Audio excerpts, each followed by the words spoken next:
My name is Maya Adachiamate, and I'm entering my 4th year. I went to Inglenook Community High School. It's in Toronto. I heard about the program through my friends, and I heard that others who attended EUC had a good experience, and I was looking for something that would provide opportunities for better learning and something that incorporated all aspects of the environment, so social and political aspects as well. I was also really drawn to the opportunity to study in Costa Rica. I didn't know about environmental studies until after I graduated high school, so I took a couple of years off and I realized that there are opportunities to work in nature that didn't have to be like veterinary or zoology type of courses, and I was really drawn to just studying the environment as it is and pursuing a career in it.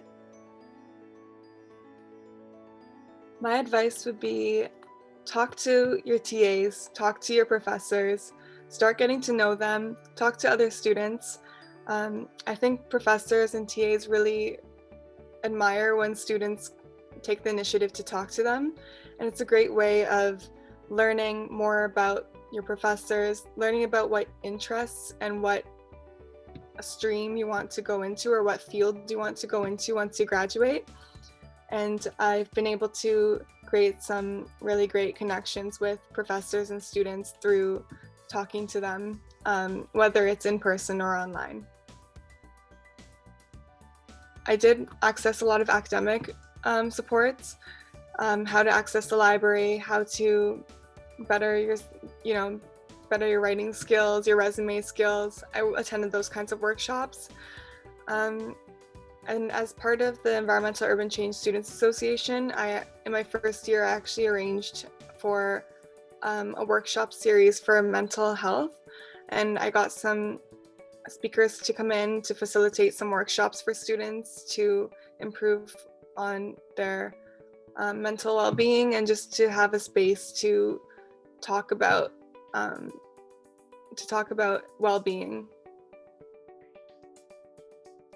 One of my coolest experiences I've had was in my first year. I took EMVS 1500 with Professor Fraser, and going into the woods and learning how to identify trees based on the dichotomous keys that were given.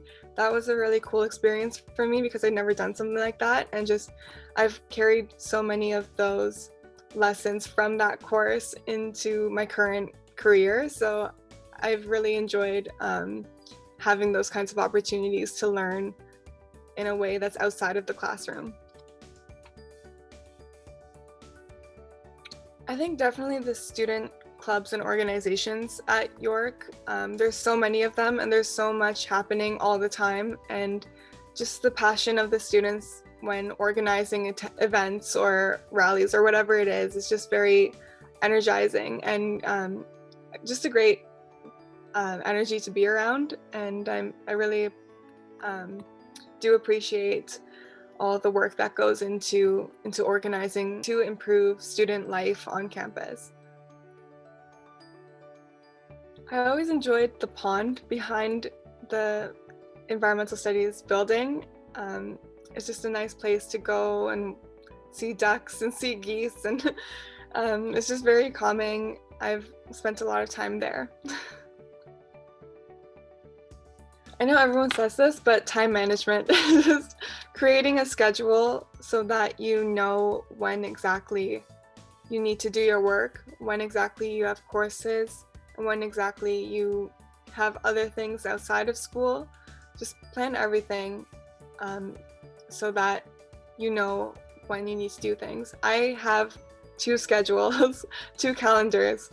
One that's monthly and one that's weekly, so that I can see everything that's going on. I can see when everything is due. I can see when my meetings are happening, when everything else is happening. So just having a visual outline of your timeline, your schedule, that's very helpful as well. Still taking the initiative to talk with people or even through the screen, arrange like an office hour with your professor or your TA, or try to create like game nights with friends or whatever it is, just to have that human connection still. It's going to be very beneficial.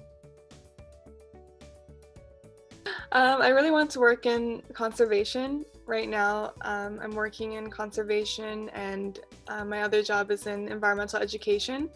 So I do want to pursue something that has a combination of both education and conservation.